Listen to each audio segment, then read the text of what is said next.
Comme vous le savez déjà, l'armée des États-Unis est de loin la puissance militaire la plus avancée au monde, disposant d'un matériel qui surpasse de loin celui de presque tous les autres pays. Si les États-Unis ont gagné en puissance au XIXe et XXe siècle, c'est surtout pendant la Seconde Guerre mondiale qu'ils ont réellement montré leur force militaire. Ils ont ensuite joué un rôle décisif dans la défaite de l'Axe dirigée par les nazis et dans la fin de cette guerre dévastatrice. Ce succès tenait notamment à l'extraordinaire capacité d'innovation militaire des États-Unis, en incorporant une gamme diversifiée de tactiques et d'armements qui parfois anéantissaient et parfois déconcertaient un de ses ennemis. Le projet Manhattan, à l'origine de la bombe atomique, est l'exemple le plus célèbre. D'autres exemples d'innovation sont les tactiques trompeuses utilisées par l'armée fantôme, sujet récemment traité sur notre autre chaîne Warfront. Cela ne veut pas dire que les innovations militaires américaines ont toujours réussi. Souvent, les plans de nouveaux équipements reposaient sur des doctrines militaires mal informées, comme le célèbre Gabum déjà évoqué. Certains projets proposés étaient absurdes et avaient un peu de chance de réussir. Et s'ils avaient été appliqués, cela aurait sans doute conduit au ridicule et à une perte de vie inutile. Exemple, la bombe chauve-souris, proposée pendant la Seconde Guerre mondiale. Oui, c'est exactement comme ça qu'elle s'appelait, et oui, c'est exactement ce que le nom suggère. Alors, entrons dans le vif du sujet, d'accord ?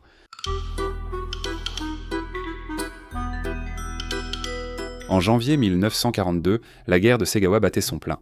La situation n'avait pas encore tourné contre les nazis, qui avaient lancé l'opération Barbarossa 6 mois plus tôt et s'étaient lancés dans une invasion à grande échelle de l'Union soviétique. À présent, ils se préparaient à ce qui allait devenir le célèbre et sanglant siège de Stalingrad sur la rivière Volga. Les États-Unis, attaqués par les Japonais à Pearl Harbor un mois plus tôt, ont rejoint les Alliés le 11 décembre 1941.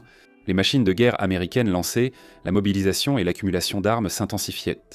Mais les États-Unis savaient que la force des armées allemandes et japonaises, ainsi que de leurs alliés, serait redoutable à affronter.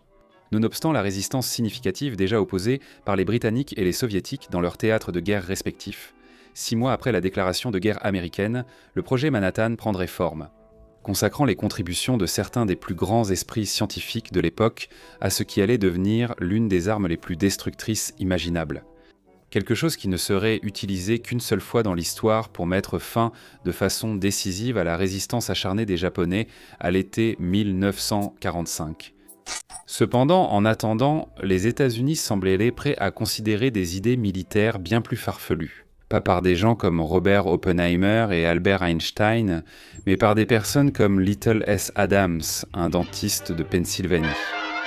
Sa proposition était la bombe chauve-souris, une idée qui lui était venue lors d'un voyage dans un parc national au Nouveau-Mexique, peut-être alors qu'il était complètement dans les vapes à cause de la novocaïne.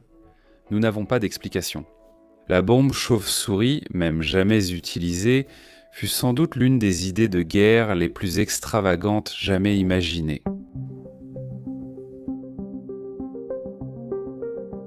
Vous vous demandez peut-être quel lien existe entre un dentiste et la proposition d'idées en temps de guerre. Comme souvent, tout dépendait des relations.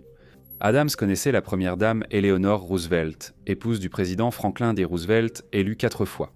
Il était dentiste, mais aussi pilote et inventeur à temps partiel. Son idée était de lâcher des chauves-souris munis de dispositifs incendiaires sur des cibles japonaises, espérant qu'elles mettraient pour le feu aux habitations en bois typiques du Japon. Cela créerait un enfer, Tokyo brûlerait et la guerre se terminerait rapidement. Au Nouveau-Mexique, où une grande avancée de la guerre allait être testée, Adams trouva l'inspiration pour l'une de ses idées les plus stupides. Lors de l'attaque de Pearl Harbor, Adams était en vacances dans les grottes de Carlsbad, un vaste complexe souterrain de calcaire avec l'une des plus grandes salles du monde. Environ 17 espèces de chauves-souris vivent dans les grottes, formant dans les années 1940 des communautés de plusieurs millions d'individus. Adams avait remarqué que ces créatures nocturnes se perchaient avant l'aube.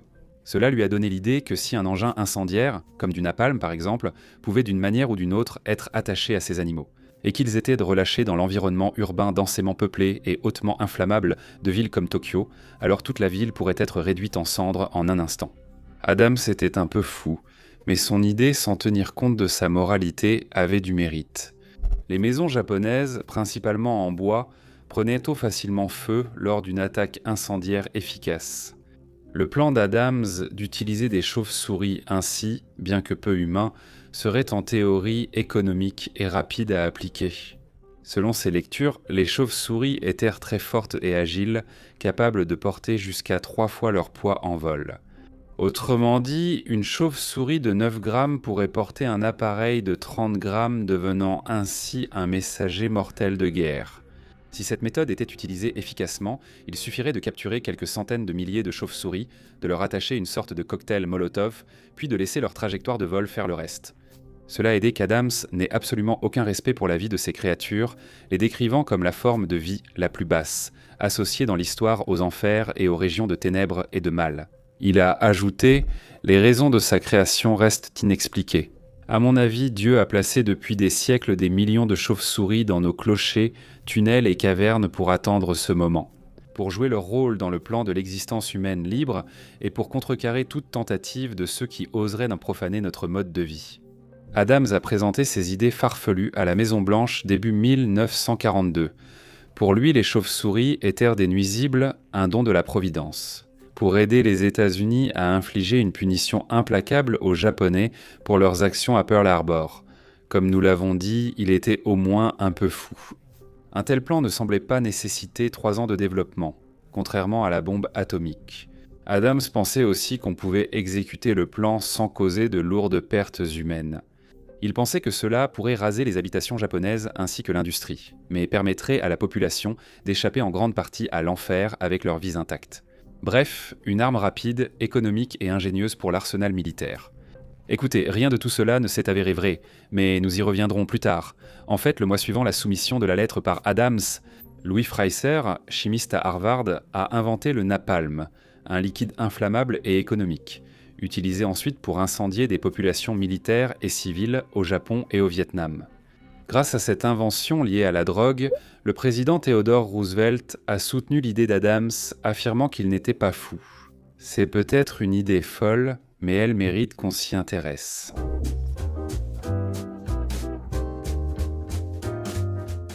Le plan a été appliqué provisoirement.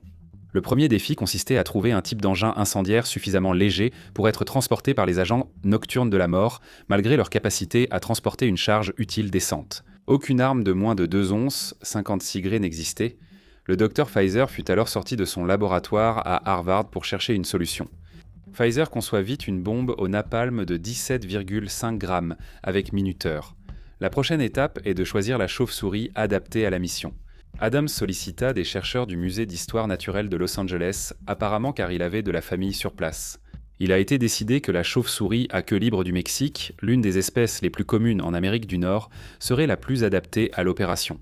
Elle pesait environ 11 grammes et était tout à fait capable de transporter le paquet suicide de Pfizer si celui-ci était correctement attaché à son petit corps. Les responsables du projet devinrent ensuite décider comment déployer les chauves-souris lors d'un largage aérien. Il a été décidé de les emballer dans des obus réutilisés, séparés par des plateaux circulaires comportant de petites alcôves dans lesquelles les chauves-souris pouvaient être placées en dormant la tête en bas. Chaque obus, avec 1000 chauves-souris, serait largué en parachute. Quand l'enveloppe s'ouvrirait, les chauves-souris s'envoleraient. Les ingénieurs pensaient que les chauves-souris se réveilleraient durant la descente de l'obus. En se détachant de l'enveloppe, elles activeraient les fils armant la bombe incendiaire. Chaque B-25 devait transporter 25 obus, soit environ 26 000 chauves-souris au total. Le napalm utilisé pour la mission était stocké dans de petits conteneurs H2 en cellulose collés sur le torse des chauves-souris avant leur placement dans les obus pour leurs attaques kamikazes inversées. Avec le matériel partiellement mis au point, tout était prêt pour tester l'idée sur la base aérienne de Maroc, près de la maison d'Adams en Californie. Ils rencontrèrent plusieurs obstacles dès les essais. Pfizer et d'autres officiers, venus chez Adams avant le premier test, furent choqués de le découvrir.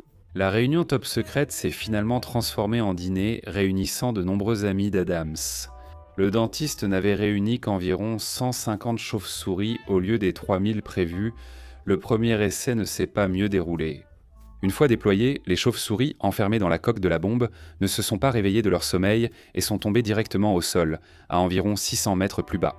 Il s'est avéré plus tard qu'elles ne dormaient pas, mais qu'elles étaient en réalité mortes, car le système de refroidissement utilisé pour les calmer pendant le transport les avait congelées à mort. Les tests suivants se sont mieux passés près des cavernes du Nouveau-Mexique où les chauves-souris avaient été collectées et sur la nouvelle base aérienne de Carlsbad. Un refroidissement plus simple a été utilisé, et les chauves-souris semblaient suivre le vol prévu, se dispersant depuis la coque et marquant les infrastructures proches. Avec les dispositifs incendiaires de test, les résultats étaient encore meilleurs. Les chauves-souris ont déclenché des incendies dans les environs. Cependant, cela a fini par provoquer plusieurs blessures, et les infrastructures endommagées comprenaient un an plusieurs hangars ainsi qu'une voiture appartenant à un général de la caserne de Carlsbad.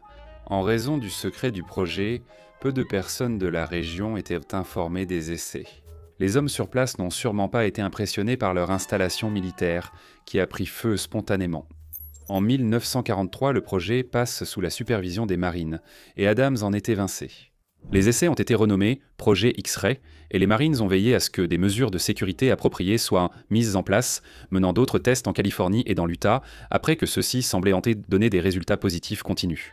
Les chimistes en chef ont affirmé que les bombes incendiaires déclenchaient mieux les incendies que les bombes classiques, affirmant qu'une seule charge de bombe pourrait causer jusqu'à 4700 incendies contre 167 à 400 pour une charge classique.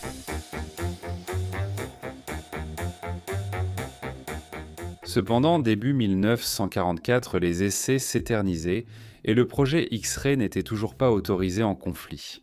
À cette époque, l'armée américaine avançait dans le Pacifique grâce à sa progression d'île en île contre les Japonais. Elle préparait aussi l'invasion terrestre de l'Europe avec l'opération Overlord prévue cet été-là. À ce stade, l'initiative Bad Bomb avait déjà englouti environ 2 millions de dollars américains de budget, soit l'équivalent d'environ 18,7 millions de dollars aujourd'hui. Des résultats positifs venaient de Los Alamos, où le projet Manhattan touchait à sa fin et serait utilisé de façon décisive en août 1945. Quelqu'un dans l'armée américaine a soudain eu une révélation. Le plan qui justifiait l'abattage de jusqu'à 1 million de chauves-souris n'avait non seulement aucune garantie de succès, mais risquait aussi d'entraîner encore plus de dépenses pour le matériel nécessaire à la collecte, à l'emballage, au transport et au déploiement de ces créatures volantes dans le Pacifique. La perte massive de vies humaines, malgré les assurances d'Adams, n'a probablement pas vraiment préoccupé, comme l'a montré l'usage des bombes atomiques. Le coût élevé du projet a probablement suffi à détourner l'intérêt de l'armée américaine. La bombe à chauve-souris a été abandonnée au printemps 1944 sans raison claire pour expliquer cette décision soudaine. Lytle Adams poursuivit sa carrière d'inventeur en proposant un distributeur de poulets frits. Comme pour son projet raté de bombe à chauve-souris, il propose de larguer des semences de gazon synthétique par avion pour reboiser les zones brûlées. Louis Pfizer a été renvoyé dans son laboratoire à Harvard, mais son invention du napalm a bel et bien décollé, étant utilisée avec un effet à la fois considérable et horrible, notamment pendant la guerre du Vietnam. En réalité, elle a aussi été utilisée avant la fin de la Seconde Guerre mondiale. Pendant les campagnes d'incinération au Japon menées par les bombardiers américains avant Hiroshima et Nagasaki. Pfizer a reçu plusieurs récompenses pour son travail en chimie organique et le napalm est encore utilisé dans les guerres aujourd'hui. On pense qu'il a servi à l'armée américaine pendant l'invasion de l'Irak en 2003 et a intégré l'arsenal de plusieurs grandes puissances militaires.